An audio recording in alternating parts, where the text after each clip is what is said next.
အားလုံးပဲမင်္ဂလာပါကျွန်တော်ရဲ့ဒီဗီဒီယိုလေးထဲမှာပြီးခဲ့တဲ့ January 4-5-6-8ပေါ့နော်ကျွန်တော်တို့4ညအိတ်9ရက်ကိုကျွန်တော်ရှမ်းပြည်နယ်ကိုခရီးသွားခဲ့ပါတယ်ဒီဗီဒီယိုလေးထဲမှာကျွန်တော်တို့ရှမ်းပြည်နယ်ခရီးမှာသွားခဲ့တဲ့နေရာတွေစားခဲ့တဲ့အစားအစာတွေလုပ်ခဲ့တဲ့အကြောင်းအရာတွေကိုကိုယ်တိုင်ရောက်နေတယ်လို့မျိုးကျွန်တော်တို့ဒီဗီဒီယိုလေးထဲမှာကြည့်ရှုခန်းစားနိုင်မှာဖြစ်ပါတယ်ကျေးဇူးအများကြီးတင်ပါတယ်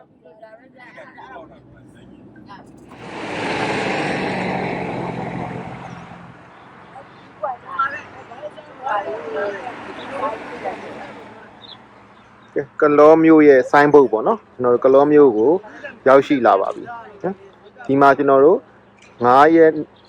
6ရက်9ရက်3ရက်လဲပါမယ်တောင်ကြီးအင်းလေးကလောပေါ့နော်ပြီးရင်ကျွန်တော်တို့10ရက်နေ့မှာပြန်ဆင်းပါမယ်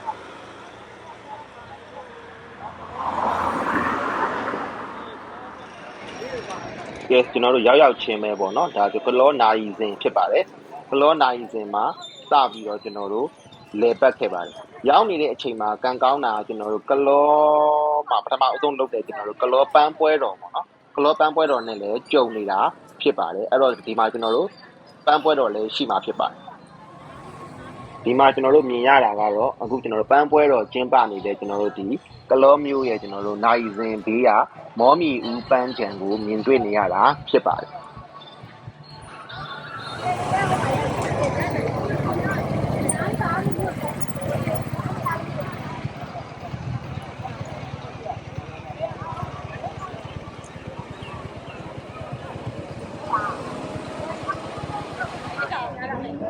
နိုင်စဉ်နဲ့ပန်းပွဲတော်အပြီးမှာတော့ကျွန်တော်တို့အဲ့နားမှာတိတ်မဝေးတဲ့ကျွန်တော်တို့ကလောမီရထားပူရာယုံကိုရောက်ရှိခဲ့ပါတယ်ဆိုကလောပူရာကျွန်တော်တို့ကလောမှာလည်းပတ်စရာဓာတ်ပုံရိုက်စရာနေရာတွေကတစ်ခုဖြစ်ပါတယ်ကျွန်တော်တို့ရှေးဟောင်းပူရာယုံကြီးတစ်ခုလည်းဖြစ်ပါတယ်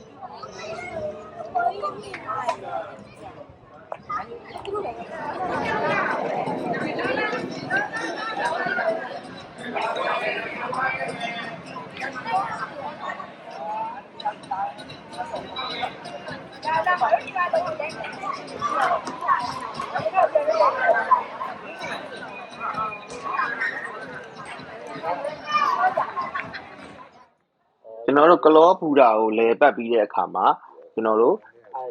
ကားနဲ့ကျွန်တော်တို့အဲ့ဒီနားကကော်ဖီဆိုင်လေးတစ်ခုကိုရောက်ခဲ့ပါတယ်ကျွန်တော်ကလောကဖေးရက်လို့ခေါ်ပါတယ်ကျွန်တော်တို့ကလောမြို့မှာရှုခင်းလှတဲ့ကော်ဖီဆိုင်တွေထဲမှာအကောင်းဆုံးကော်ဖီဆိုင်တစ်ခုလို့လူပြောများကြတဲ့ကော်ဖီဆိုင်လည်းဖြစ်ပါတယ်ဆိုတော့ဒီကော်ဖီဆိုင်မှာကျွန်တော်တို့ဓာတ်ပုံနည်းနည်းပါးရိုက်တယ်ကော်ဖီလေးတစ်ခွက်နှစ်ခွက်ပါဆက်မှာပြီးတော့ကျွန်တော်တို့ရဲ့ခရီးစဉ်ကိုဆက်ပြီးတော့ထွက်ခဲ့ပါတယ်ဒါကတော့ကျွန်တော်တို့အခုမြင်တွေ့နေရတာကတော့ကျွန်တော်တို့အဲ့ဒီကော်ဖီဆိုင်လေးရဲ့အရှိမျက်နှာစာဖြစ်ပါတယ်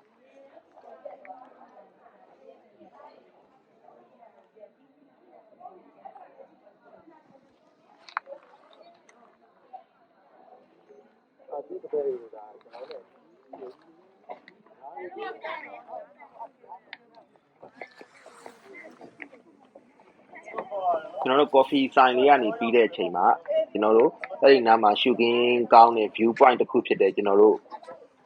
ပလောင်တောင် view point ကိုရောက်နေတာဖြစ်ပါတယ်ဆိုတော့ဒီပလောင်တောင် view point ကကျွန်တော်တို့အရင်တုန်းကတော့တိမ်ပင်လယ်တွေပါရှိတယ်ကျွန်တော်တစ်ခေါက်ရောက်တော့ဒီမှာတိမ်ပင်လယ်ကြည့်ရတာလို့ထင်ခဲ့တာပေါ့နော်ဒါပေမဲ့အခုတော့ဒီမှာတိမ်ပင်လယ်ကြည့်တာမဟုတ်တော့ပါ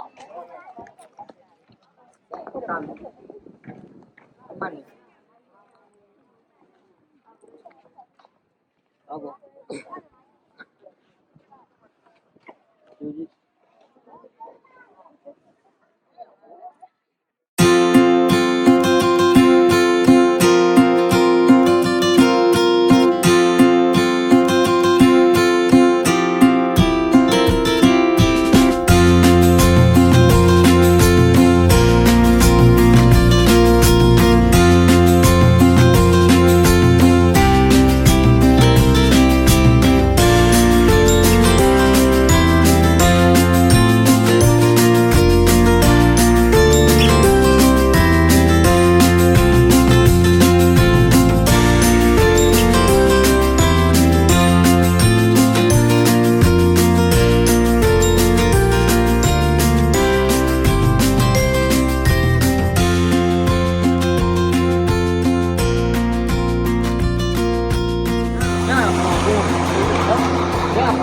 ကဲအခုတော့ကျွန်တော်တို့ဟိုတယ်ရှေ့ရနေပြီးတော့ကျွန်တော်ဘာဘီကျူးသွားစားဖို့အတွက်ကားဆောင်နေတာပေါ့နော်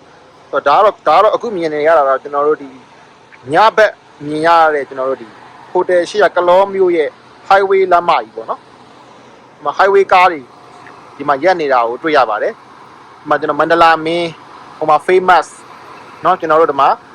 ဟိုဘက်ကဆိုရင်ကျွန်တော်တို့ဒါရန်ကုန်ပြန်မဲ့ဘက်ပေါ့နော်ဒါကတော့ကျွန်တော်တို့ရန်ကုန်ကနေပြီးတော့တောင်ကြီးဘက်ကိုသွားတဲ့ဘက်ပေါ့နော်ဆိုတော့ရန်ကုန်တောင်ကြီး highway လမ်းမဘေးမှာရှိတဲ့ဟိုတယ်လေးမှာကျွန်တော်တဲတာဖြစ်ပါတယ်နော်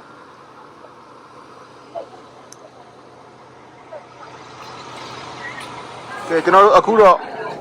ညစာစားဖို့မူကထားဆိုင်ကိုရောက်နေပါပြီပေါ့နော်ဒီဆိုင်ကကျွန်တော်နာမည်ကြီးရလို့ပြောတယ် Sky House Hot Pot and Barbecue ပေါ့နော်အဲ့ဒီဆိုင်ပေါ်ကနေပြီးတော့မြင်ရတဲ့ရှုခင်းဖြစ်ပါတယ်နောက်ဟိုမှာဟိုတယ်တွေမြင်ရမယ်ကျွန်တော်တို့ဒီမှာဟိုမှာလာကြီးထွက်နေတာဟိုမှာလာကြီးထွက်နေတာမြင်ရတယ်ပြီးသွားရင်ကျွန်တော်တို့ဒီမှာ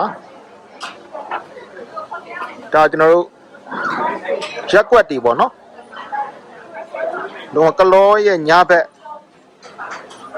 view ပေါ့နော်တော့ဒီမှာကျွန်တော်တို့ညစာစားပါမယ်ဆောလောဆယ်ဝိုင်းမရသေးလို့စောင့်နေရတာကျွန်တော်တို့အားလုံး9ယောက်လာစားကြတာပါကဲ good morning မှာဒါကျွန်တော်တို့တဲတဲ့ဟိုတယ်ပေါ့နော်Winner Hotel ပါဒီနေ့ကတော့ကျွန်တော်တို့ကရွာငံပင်းတရကိုသွားမှာဖြစ်ပါတယ်နော်ရွာငံပင်းတရကိုသွားဖို့အတွက်ကိုဒီကျွန်တော်တို့လာကြုံမဲ့ကားကိုဟိုတယ်ရှိမှစောင့်နေတာဖြစ်ပါတယ်နော်ကျွန်တော်တို့ဟိုတယ်ကတော့မနေ့ကပြောခဲ့တဲ့အတိုင်းဒီရန်ကုန်ကနေတောင်ကြီးကိုသွားတဲ့ highway လမ်းမပေါ်မှာရှိပါတယ်ဆိုတော့ဒီဟိုတယ်လေးမှာပဲဒီကျွန်တော်တဲလိုက်တယ်ပေါ့နော်တဲလိုက်ရတဲ့အကြောင်းကလည်းကျွန်တော်တို့ကဟိုတယ်မှာအမြဲနေမှာမဟုတ်ဘူးပေါ့နော်အမြဲနေမှာမဟုတ်ဘူးအမြဲတမ်းသွားနေမှာဆိုတော့ဟိုတယ်ကိုအရင်အကောင်းကြီးမသုံးတော့တာဖြစ်ပါတယ်နော်ကဲကျွန်တော်ကားပေါ်ရောက်ပါပြီဒါကျွန်တော်ရွာငံပင်းတရကိုသွားနေတဲ့လမ်းပေါ့နော်သူစပြီးတော့သွားပါပြီနော်ကဲအောင်ပန်းရောက်ပြီပေါ့နော်အောင်ပန်းမှာကျွန်တော်တို့ဒီမှာဒီလက်ဖေးဆိုင်လေးတစ်ခုတွေ့လို့လက်ဖေးဆိုင်မှာကျွန်တော် breakfast ဝင်စားတယ်ပေါ့နော်ဒါကတော့ကျွန်တော်တို့အခုကမနက်9:50ပေါ့နော်9:50ရှိပြီဒီကနေပြင်ကျွန်တော်တို့ပင်းတရရွာငံကိုဆက်ပြီးတော့ထွက်မှာဖြစ်ပါတယ်နော်အရန်အေးတယ်ဒီမှာကဲဒါကတော့ရှမ်းကောက်ဆွဲပါရှမ်းပြည်မှာစားရတယ်January ရှမ်းခောက်ဆွဲပေါ့နော်ရှမ်းခောက်ဆွဲကို license version ပေါ့ January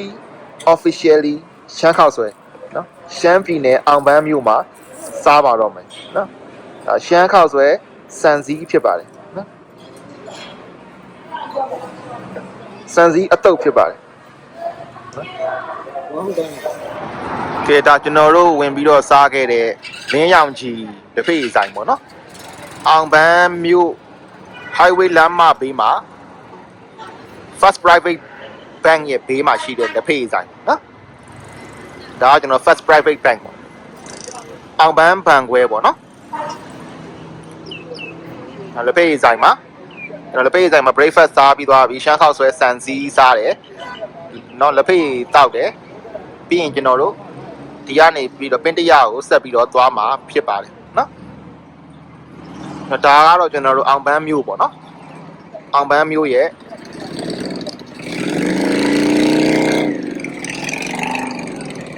အောင်ပန်းမြို့ရဲ့လမ်းမဖြစ်ပါတယ်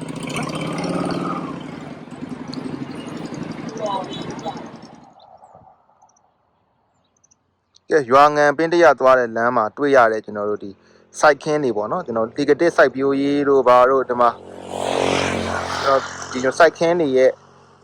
view ပေါ့နော်ဆိုတော့ဒါကတော့ကျွန်တော်တို့လာတဲ့ကားဖြစ်ပါတယ်ပြီးရင်ဒါကကျွန်တော်တို့ရွာငံပင်းတရသွားတဲ့လမ်းပေါ့နော်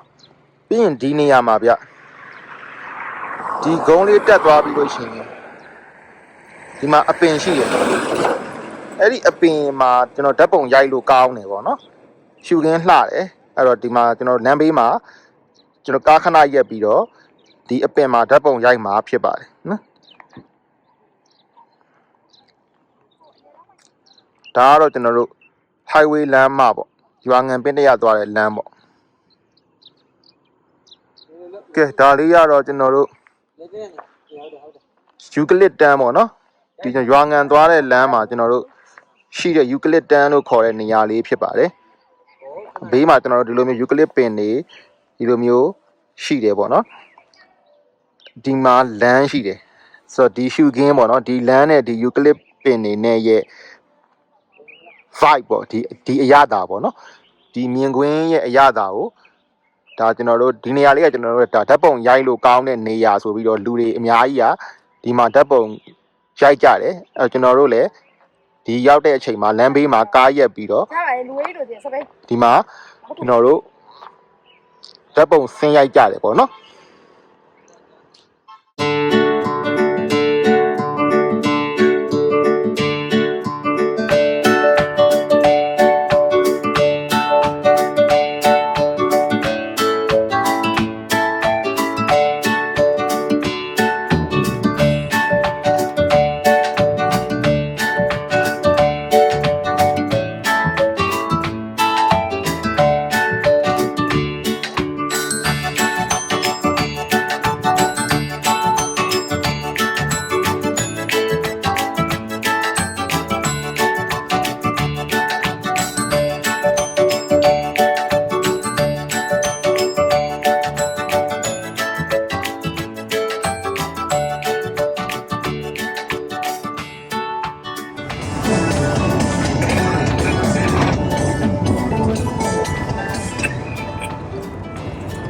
想起那朵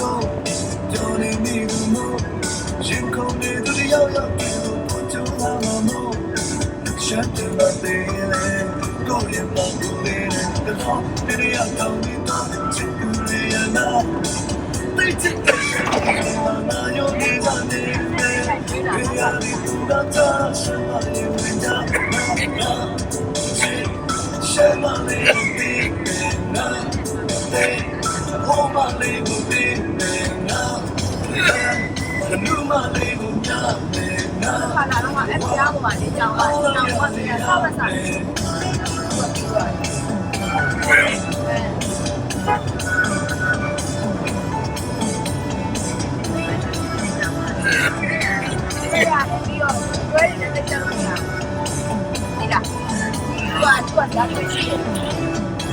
大家没看你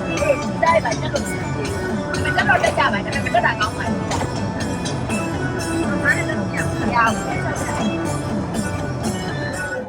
ကဲရေပြအိုင်ရောက်လာပြီเนาะကျွန်တော်မြတ်တပိတ်ရေပြအိုင်တောကျယ်မြတ်တပိတ်ရေပြအိုင်လို့ခေါ်တယ်เนาะဆိုတော့ဒီမှာကားပေါ်ကနေဆင်းနေကြပြီเนาะကျွန်တော်တို့ဒီကနေပြီးတော့အောက်ကိုလှေကားနဲ့ဆင်းသွားရမှာเนาะဆိုတော့ဒီမှာဒီကနေပြီးတော့လှေကားလေးနဲ့အောက်ကိုဆင်းသွားရင်လှေကားအောက်ဆုံးရောက်လို့ရှိရင်အဲ့မှာပြာနေတဲ့ရေကန်လေးရှိတယ်ရေပြအိုင်လေးရှိတယ်အဲ့ဒါကိုရေပြအိုင်လို့ခေါ်ပြီးတော့လာကြည့်ကြတာဒါပါပဲ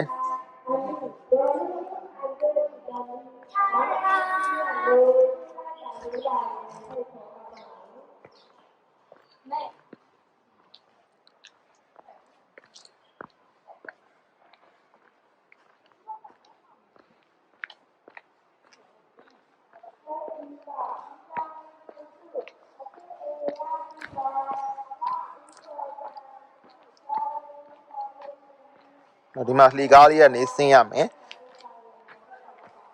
ဆင်းသွားရင်ဟိုးမှာကြည့်ဒီကနေလှမ်းမြင်ရတယ်ဟိုးမှာ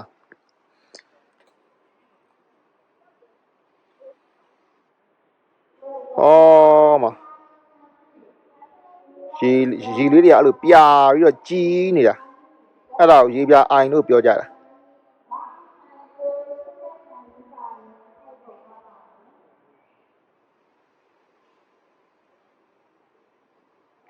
ကဲဒီမှာရေပြအိုင်ဆိုတာဒီမှာအနီးကပ်ကဒီဟာပါပဲ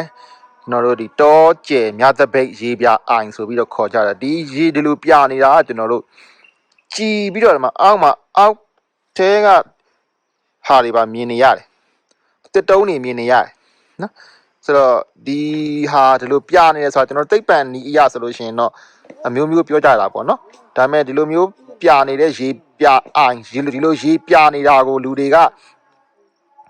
ထူးဆန်းပြီးတော့လာကြည့်ကြတာပေါ့နော်ဆိုတော့ဒါရေပြအိုင်ပါနော်တောကျဲမြသပိတ်ရေပြအိုင်ရေရဟိုဘက်ထိရှိတယ်ဒါပေမဲ့ဟိုဘက်မှာကျွန်တော်တို့နည်းနည်းလေးရေတွေကညစ်ပတ်နေတာပေါ့နော်ဒီနားလေးမှာပဲရေကပြတာ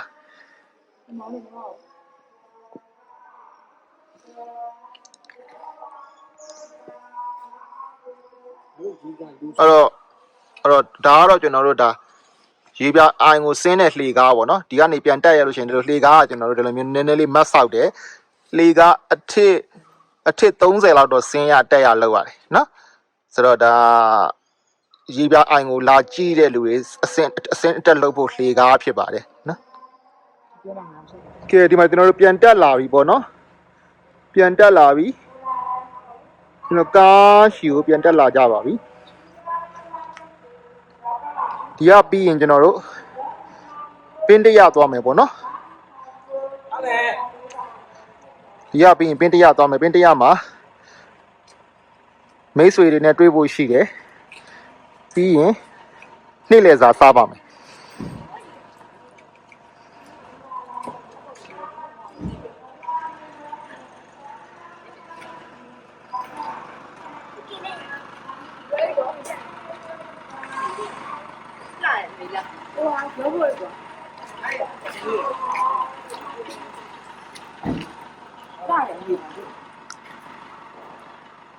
ကဲဒါကတော့ကျွန်တော်တို့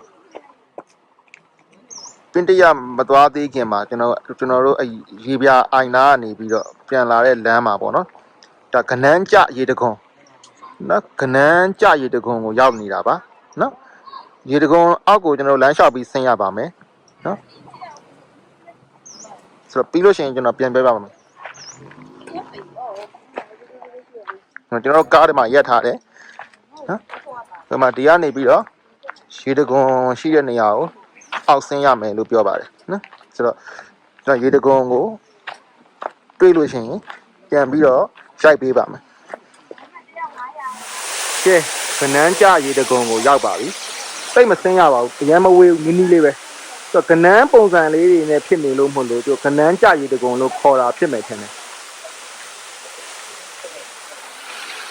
ဒါကနန်းကျရေတခွန်ပေါ့နော်ကနန်းခွက်လေးနဲ့တူတယ်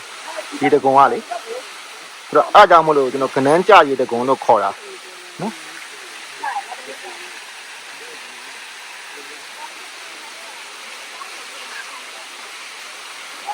ရေတခွန်ကရေတော့တိတ်အများကြီးမစင်းဒါပေမဲ့လှတယ်အေးလဲတော်အေးတယ်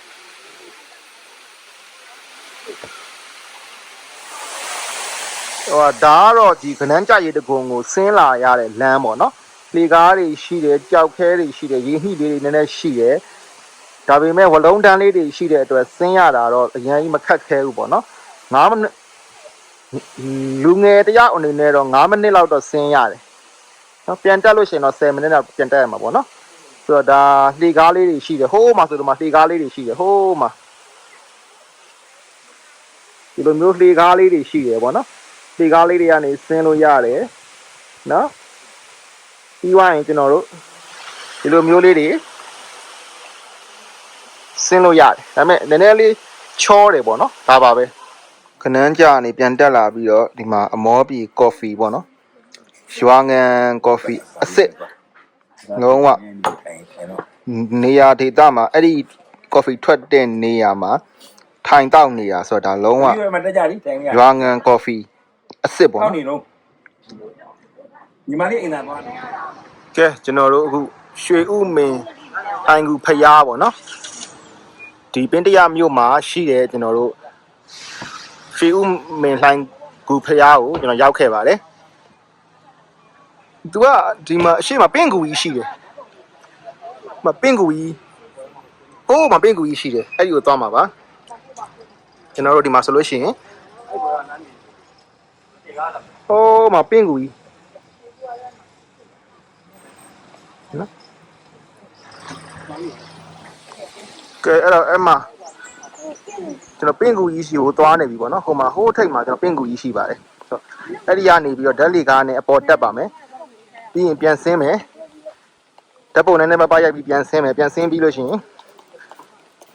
ကျွန်တော်တို့လာရလန်တိုင်းကလောကိုပြန်ပါမယ်အဲ့တော့ကလောပြန်ပြီးတော့ဟိုတယ်မှာအင်းကြီးဝစားထည့်ပြီးလို့ရှိရင်ကျွန်တော် ferry land မှာဒီညကိုသွားအိမ်မှာဖြစ်ပါတယ်အဲ့ဒီမှာရွှေဥမင်လှိုင်ကူဖျားရဲ့နာမည်ကြီးတဲ့ပင့်ကူကြီးပေါ့နော်ဒီမှာပင့်ကူကြီးနဲ့ပြောကြတဲ့ပင့်ကူကြီးပါပဲနော်ဆိုတော့ဒီကနေဒီနားမှာဓာတ်ပုံတွေရိုက်ကြမယ်ပြီးလို့ရှိရင်အပေါ်တက်မယ်နော်အပေါ်မှာကျွန်တော်တို့ဖျားနည်းနည်းပါဖူးမယ်ဖူးပြီးပြန်ဆင်းလာမယ်ပေါ့နော်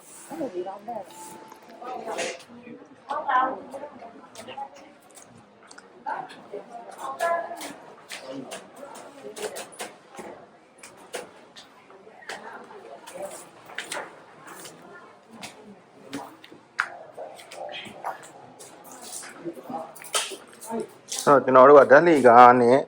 အပေါ်တက်မှာဖြစ်တဲ့အတွက်ဒီမှာဓာတ်လီကား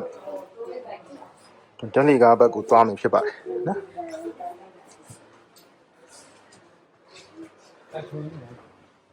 ဆိုတော့ဒါကတော့ဖျားပေါ်ကနေမြင်ရတဲ့ကျွန်တော်ပင်းတရမျိုးရဲ့ရှုခင်းဖြစ်ပါတယ်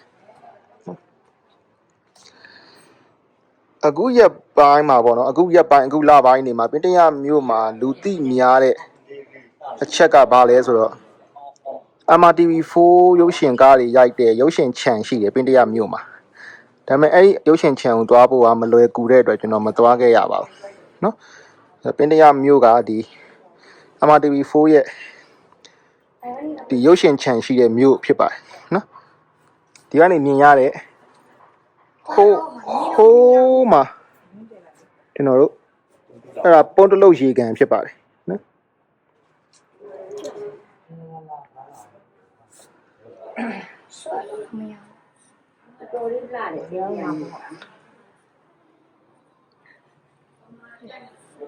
ဓာတ်လီကားပေါ့နော်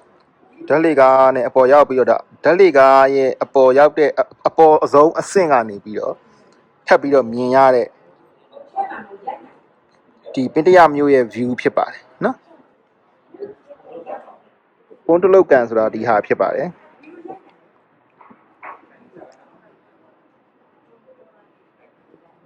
ဒီတောင်ကုန်းနေဘက်အချမ်းမှာလားမသိဘူး MRTV4 ရဲ့ရုပ်ရှင်ချန်ပေါ့နော်ရှိမယ်ထင်တယ်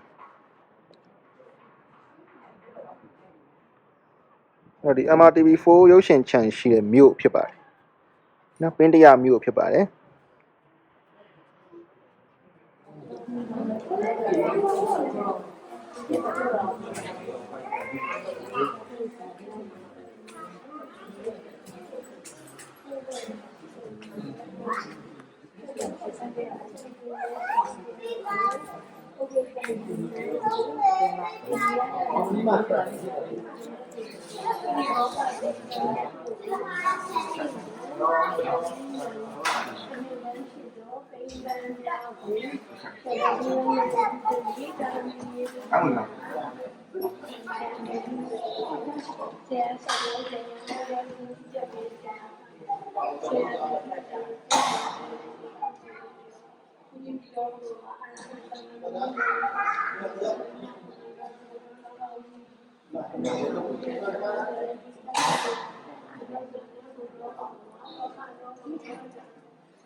你根本就没演过。你演的演嘛，演这不没演嘛。我这是啥？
ကဲကျွန်တော်တို့အခုဒုတိယနေ့ညကိုပေါ့နော်ဒီ Fairyland ကိုသွားပြီးတော့အိတ်မှာဖြစ်ပါတယ်ဆိုတော့ Fairyland ကျွန်တော်တင်းပင်လဲပေါ့နော်အခုနာမည်ကြီးနေတဲ့အခု YouTube မှာ YouTube မှာ vlogger တွေတော်တော်များများသွားနေတဲ့ဒီကျွန်တော်ကလောက Fairyland မှာကျွန်တော်တို့ campsite မှာတက်နေထိုးပြီးတော့အိတ်တဲ့ဟာပေါ့နော်အဲ့ဒီဟာကိုဒီနေ့ညသွားအိတ်မှာဖြစ်ပါတယ်အဲ့ဒီအတွက်ကို Fairyland ကိုသွားနေတာဖြစ်ပါတယ်ကဲအခုတော့ကျွန်တော်တို့ဒီ Fairyland သွားမယ်ဆိုပြီးတော့သွားရင်းနဲ့လမ်းမှာပတ်စံပေးထားတဲ့ဘောက်ချာကိုကြည့်တဲ့အချိန်မှာကျွန်တော်တို့ယူထားတာမနက်ဖြန်မှာ January 6 ရက်နေ့မှာဖြစ်နေတဲ့အတွက်ကျွန်တော်တို့အခုဟိုတယ်ပြန်ရမှာဖြစ်ပါတယ်ဟိုတယ်ပြန်တဲ့လမ်းမှာဖြစ်ပါတယ်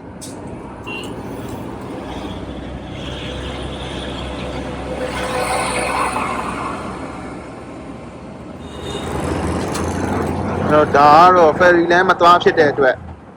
ဒီနေ့ညမှာကျွန်တော်တို့တုတ်နဲ့ကလောကိုလဲတာပေါ့နော်ဒီကလောဈေးနားမှာဒီကျွန်တော်ခေါင်းလျှော်ဖို့အတွက်ကိုသွားနေတာပေါ့ခေါင်းလျှော်တဲ့ဆိုင်ကိုသွားမယ်အားမကြည့်ကဲဒါကတော့ကျွန်တော်တို့ကလောနာရီစင်နာဒီပန်းပွဲတော်ပေါ့နော်ပြီးရင်ဒီမှာ new kimmy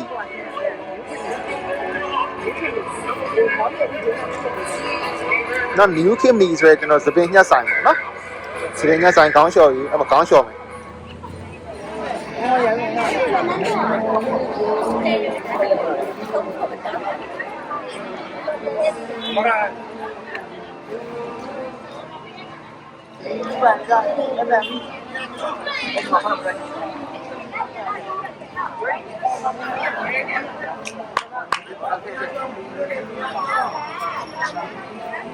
ကျွန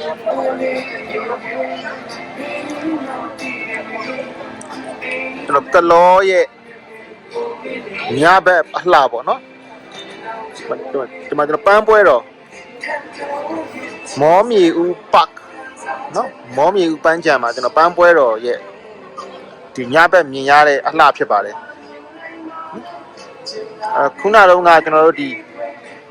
မှာမြင်ရတဲ့ new kimmy ဒီစပင်းညက်ဆိုင်မှာကျွန်တော်အမျိုးသမီးကခေါင်းလျှော်နေတဲ့အချိန်မှာကျွန်တော်ကအဲ့ဒီရှေ့ကနိုင်စင်နားမှာရှောက်သွားနေတာဖြစ်ပါတယ်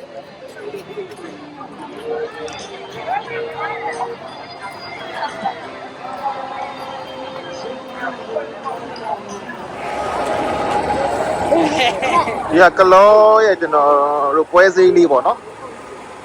ကျွန်တော်ခုနတုန်းက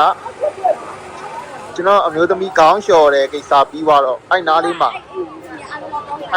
ကျွန်တော်ပွဲစည်းလေးတစ်ခုဖြစ်နေတာကိုတွေ့လို့ကျွန်တော်လမ်းလျှောက်နေတာပေါ့နော်ဒါကလောပွဲစည်းပေါ့နော်ပွဲစည်းအသေးလေးပေါ့အဲ့မှာကျွန်တော်လမ်းလျှောက်နေတာပါဒီမှာချားရှိတယ်ပြောတယ်ချားတွေပင်လေဓမြလှေတွေလည်းရှိတယ်ပြောတယ်စီးကျင်တယ်လို့ပြောလို့အမှဒီက live ပို့ရမှာဖြစ်ပါတယ်ကဲဒါကတော့ကလောမျိုးလေးမှာရတယ်ကျွန်တော်ရတာဆုံးပလာတာဆိုင်လေးပေါ့နော်ဒီမှာကျွန်တော်တို့ပလာတာဥမှာသူကအမျိုးအစားတွေအများကြီးဒီလိုမျိုးရတာဖြစ်ပါတယ်ကျွန်တော်ဒီလိုမျိုးကားလေးနဲ့ရောင်းတာပေါ့နော်ကျွန်တော်ဒီလိုမျိုးကားလေးနဲ့ရောင်းတာကျွန်တော်ကလောဇီနာမှာပေါ့နော်ကလောဇီနာကလမ်းကြားလေးတစ်ခုမှာရတာဖြစ်ပါတယ်ကောင်းပြီပါလားဟုတ်ဟုတ်တယ်နော်ဒီမှာနေမှာနော်ဒီမှာရိုက်နေနှစ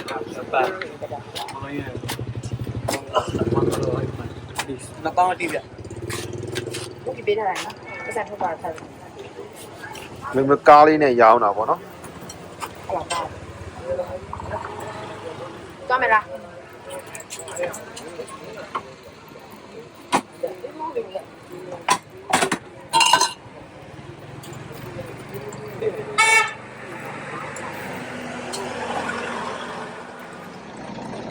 ကဲ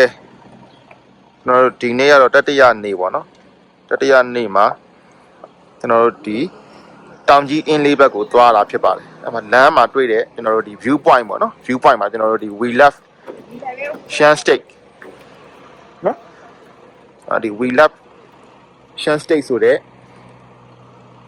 view point ကိုဒီလိုမျိုးလေးသူကဒီလိုဝရန်တာလေးနဲ့လုပ်ပေးထားတယ်နော်ဒါကျွန်တော်တို့ကားပါပြင်ဒါက highway land ပေါ့နော်ဒီ highway land ဘေးမှာဒီလိုမျိုးလုပ်ပေးထားတယ်နော် we love Shan Steak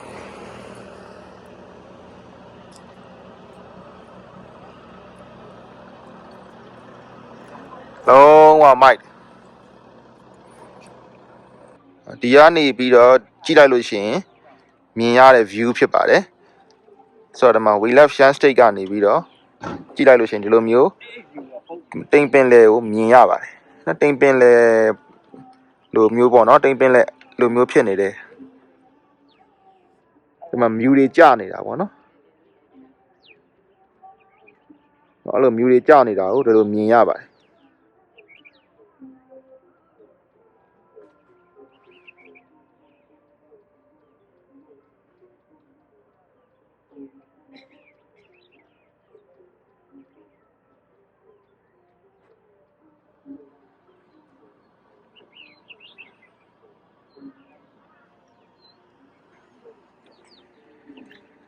ဒါကျွန်တော်တို့အဖွဲ့ထဲမှာဓာတ်ပုံရိုက်ကြမှာပါ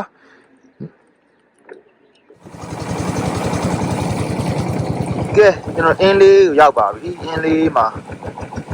စပြီးဆက်လေးစီးနေပြီပေါ့နော်ဟို9နာရီနဲ့38ပြရခဲ့အော်သူဆောင်နေနော်9နာရီ38မှာရောက်ပါတယ်တော့အရန်စောနေသေးတယ်နည်းနည်းစောနေတော့သူကနှင်းနေကြနေတာပေါ့နော်နှင်းနေကြတော့နှင်းမကွဲသေးတော့ဟိုကတောင်းနေမမြင်ရဘူး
အင်းလေးအထည်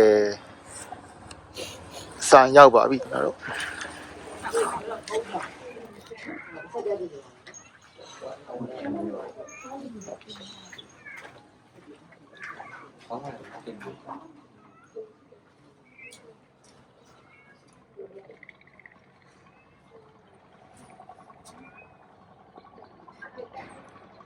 အင်းလေးပိုးတယ်ချီတယ်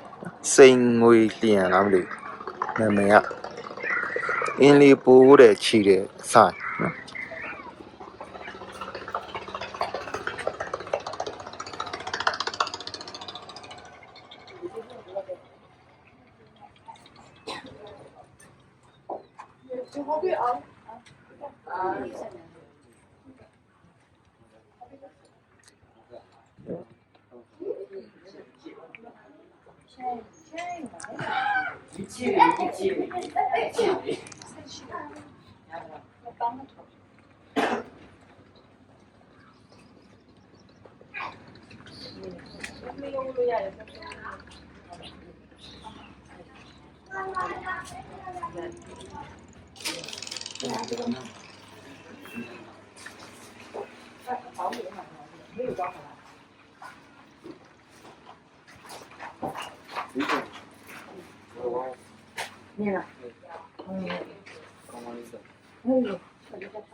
ကဲအင်းလေးဖောင်တော်ဦးဖျားအင်းလေးဖောင်တော်ဦးဖျားကိုရောက်လာပါပြီ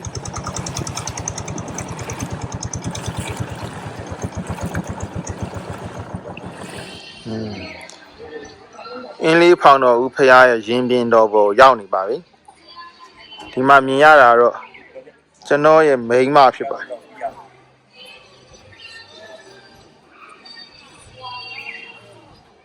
အင်းလေးအင်ကြီးလေးလဲထားတယ်ကျွန်တော်ရဲ့မိန်းမ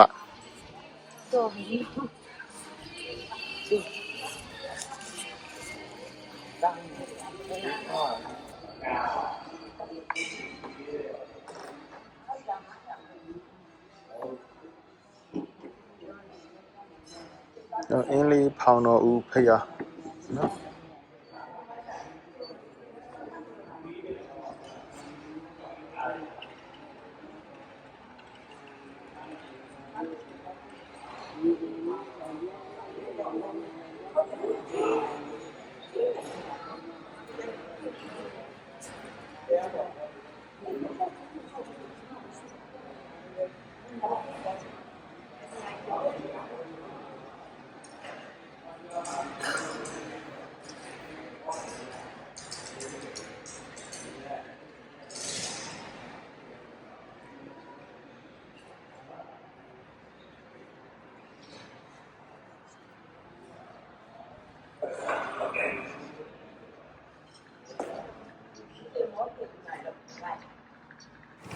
ကဲ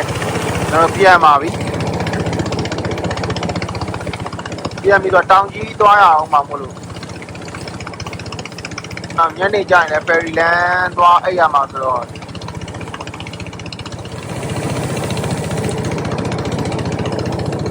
ညအင်းလေးဖောင်တော်ဦးကနေပြန်ပါပြီ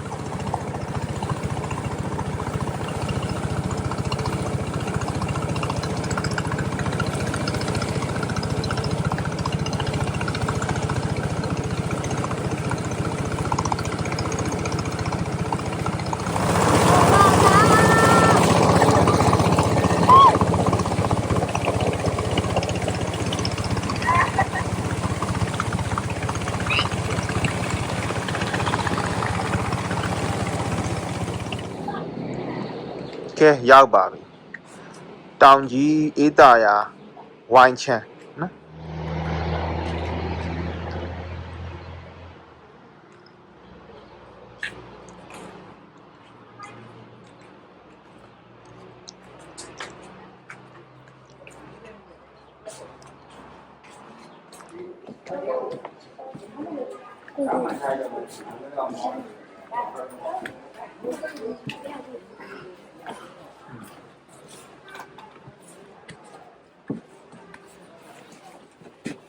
贵的贵的贵的，你知道吗？哎，哪个叫你看呀？这个你这个哪里不高？那就不是。 ဒီမှာသူတို့ဒီမှာတိုက်တယ်မလား 你也现在也，以前现在。 ချစ်တောင်ပေးလိုက်တယ်ဒါဖြစ်နေ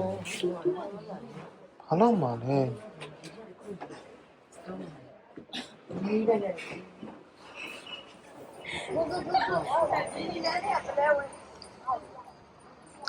ကျွန်တော်တို့ဒါစူလာမူနိဖျားပေါ့နော်ကျွန်တော်တောင်ကြီးမြို့ကိုရောက်လာပါပြီနော်အဲ့တော့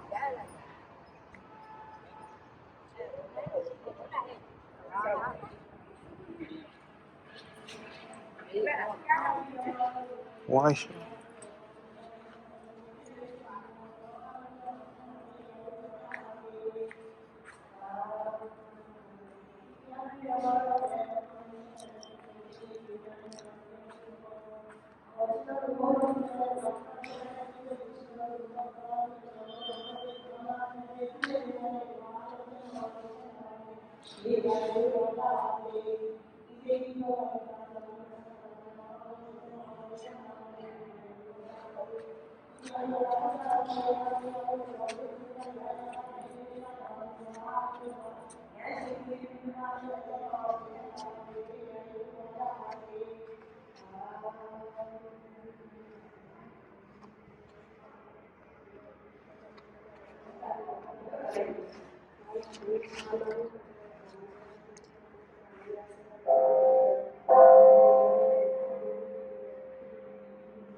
ကဲဒါကတော့ကျွန်တော်တို့တောင်ကြီးမြို့ကိုအပေါ်ကနေပြီးတော့မြင်ရတယ်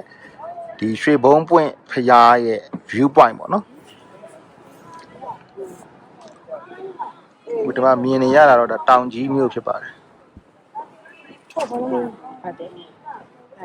အမေကလည်းလည်းရေးနေတယ်ဆိုတော့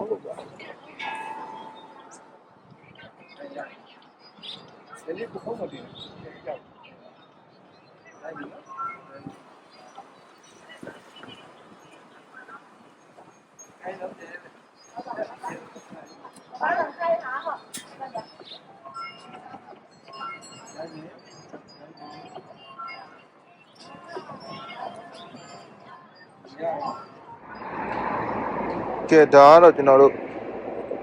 ဘဝတန်တရားတရားအဲ့ဒါကဒီမှာဘဝတန်တရားတရားဒီတရားကိုပြောတာဖြစ်ပါတယ်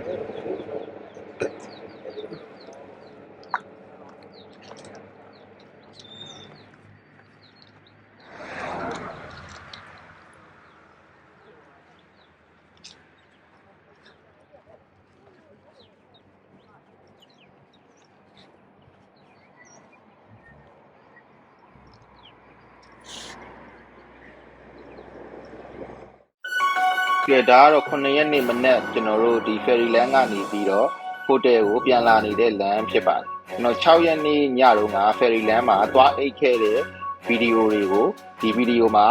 ထည့်ပြီးတော့မလုပ်ပေးထားပါဘူးအဲ့ဒီ ferry land နဲ့ပတ်သက်တဲ့ဗီဒီယိုကိုတီးတန့်ဗီဒီယိုတစ်ခုထပ်ပြီးတော့လုပ်ပေးဖို့ရှိလို့ဖြစ်ပါတယ်အဲ့ဒါကလောဈေးကိုရောက်နေတာပါကျွန်တော်ကလောထဲကိုပြန်ရောက်လာပါပြီခုနကတော့ကျွန်တော် ferry land ကနေပြန်ဆင်းလာပြီးတော့ဟိုတယ်ခဏဝင်ရေမိုးချိုး6လောက်လက်ဆေးပြီးတော့ကျွန်တော်တို့ဒါဟိုတယ်နားမှာရှိတဲ့ကလောမျိုးမဈေးပေါ့နော်အဲကလောမျိုးမဈေးမှာကျွန်တော်တို့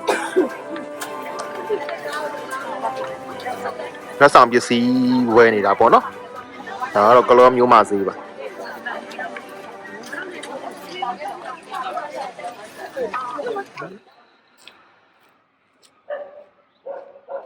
ကျွန်တော်တို့ Jack Coffee ပေါ့နော်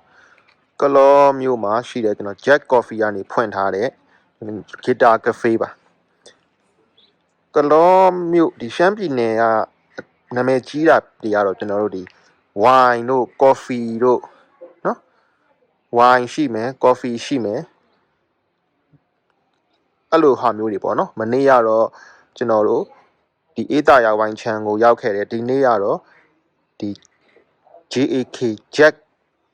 Coffee ဆိုင်ကိုရောက်ခဲ့တာဖြစ်ပါတယ်ဒါကကျွန်တော်တို့ဒီမှာမြင်တွေ့ရတာတော့ကျွန်တော်တို့ဒါ coffee Z တွေပေါ့နော်သူတို့နေလှမ်းထားတာcoffee Z တွေနေလှမ်းထားတာ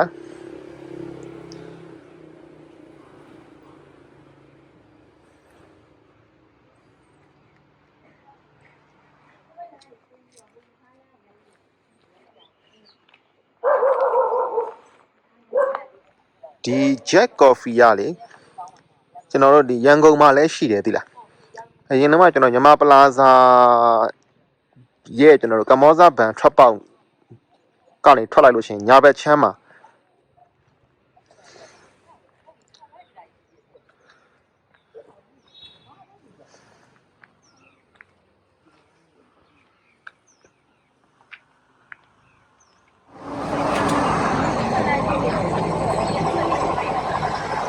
ကျွန်တော်တို့ရိုက်တောင်နော်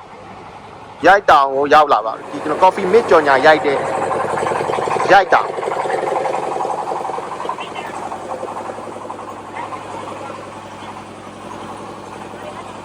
ရုပ်ရှင်မင်းသားရိုက်ကကျွန်တော်တို့ဒီတောင်မှာဒီ coffee mix ကြော်ညာရိုက်တာဖြစ်ပါတယ်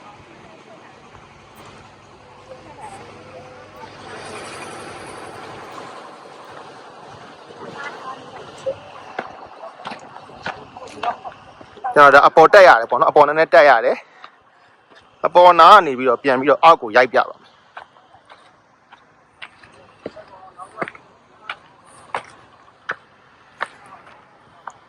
ကျွန်တော်အပေါ်ရောက်ပြီပေါ့နော်အပေါ်ရောက်တဲ့အချိန်မှာပေါ်ကနေပြီးတော့မြင်ရတဲ့ပုံ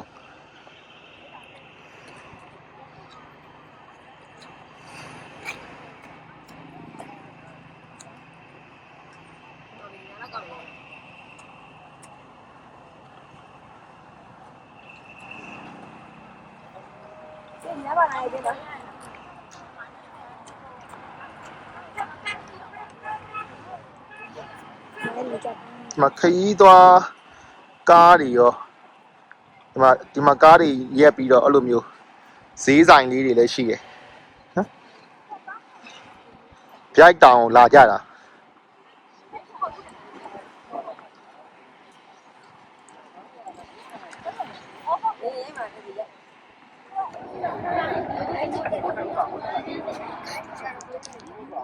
ကျွန်တော်လိမ္မော်ချံပေါ့နော်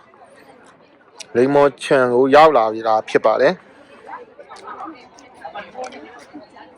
ဒီမှာကျွန်တော်တို့ဝင်ကြီးတယောက်ကို2000ပေးရပါတယ်8ယောက်လာတာဆိုတော့ကျွန်တော်တို့8ယောက်ဝင်တာဆိုတော့ကျွန်တော်16000ပေးရတယ်ဒီမှာအသီးခူးလို့ရှိရင်ကျွန်တော်ဒဏ်ငွေရိုက်ပါတယ်နော်ချာရီကပြောတော့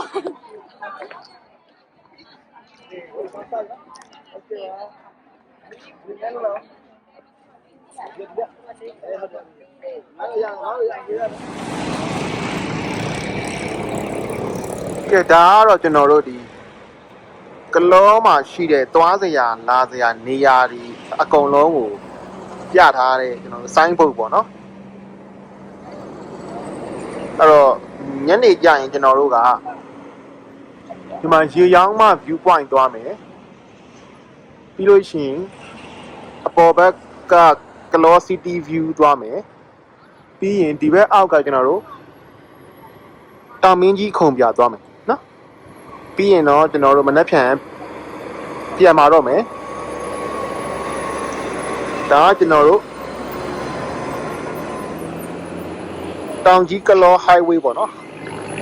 တောင်ကြီးကလော highway လမ်းမပေါ်မှာပါ highway လမ်းမရဲ့ဘေးမှာပါ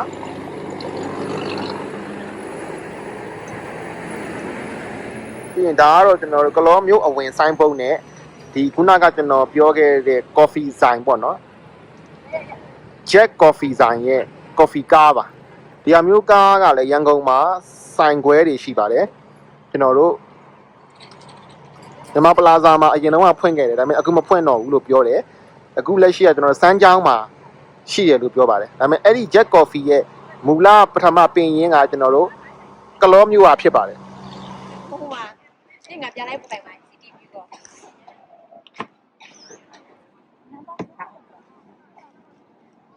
ကဲဒါကတော့ကျွန်တော်တို့တောင်မင်းကြီးခုံပြပါเนาะတောင်မင်းကြီးခုံပြဆိုတဲ့ကျွန်တော်တို့ view point ကိုရောက်နေတာပါ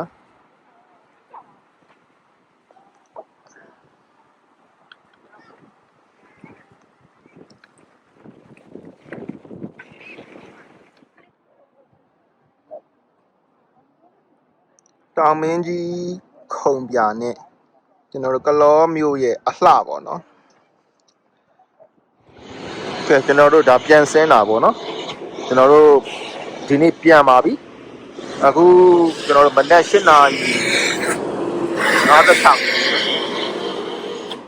ကျွန်တော်တို့တောင်ပေါ်ကနေပြန်ဆင်းပါပြီအဲ့တော့ရန်ကုန်ပြန်တာပေါ့เนาะရန်ကုန်ပြန်တဲ့လမ်းမှာကျွန်တော်တို့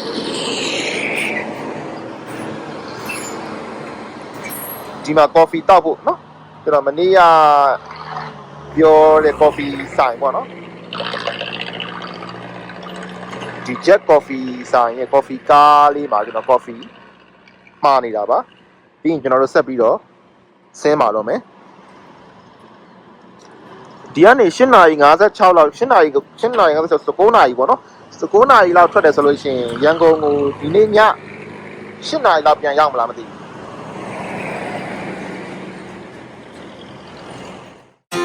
ကျွန်တော်ရဲ့တောင်ကြီးအင်းလေးကလောဗီဒီယိုလေးရတော့ဒီနေရာမှာပြီးဆုံးပြီဖြစ်ပါတယ်ဒီဗီဒီယိုလေးကိုအဆုံးထိ like ပါကြည့်ရှုပေးကြတဲ့ပရိသတ်အားလုံးကိုကျေးဇူးအများကြီးတင်ပါတယ်လို့ဒီနေရာကနေပြောချင်ပါတယ်ဒီဗီဒီယိုလေးက53မိနစ်လောက်ရှည်ပြားတာဖြစ်ပါတယ်ဒီလောက်ရှည်တဲ့ဗီဒီယိုလေးကိုစိတ်ရှည်သီးခံပြီးတော့ဒီရှမ်းပြည်နယ်ကိုကျွန်တော်နဲ့အတူအလဲအပတ်ရောက်ရှိခဲ့တဲ့အတွက်ကျင့်တတ်ကြမယ်လို့လည်းမျှော်လင့်ပါတယ်ကျွန်တော်ရဲ့ဗီဒီယိုအဆုံးလေးမှာဒီကျွန်တော်တွားခဲ့တဲ့နေရာတွေရဲ့ဓာတ်ပုံလေးတွေကိုပြန်တင်ပေးထားတာဖြစ်ပါတယ်ဆိုတော့နာယီစဉ်ရှိမယ်ပလောင်တောင်ရှိမယ်ရေပြအိုင်ရှိမယ်ခနန်းကြရည်တကုံရှိမယ်နော်ပြီးရင်ကျွန်တော်တို့ဘဝတနေရာတရားရှိမယ်ပြီးကြိုက်တောင်ရှိမယ်ပြီးရင်ကျွန်တော်တောင်မင်းကြီးခုံပြကနေမြင်ရတဲ့ရှုခင်းရှိပါမယ်ဆိုတော့အားလုံးကိုကျေးဇူးအများကြီးတင်ပါတယ်ခင်ဗျာ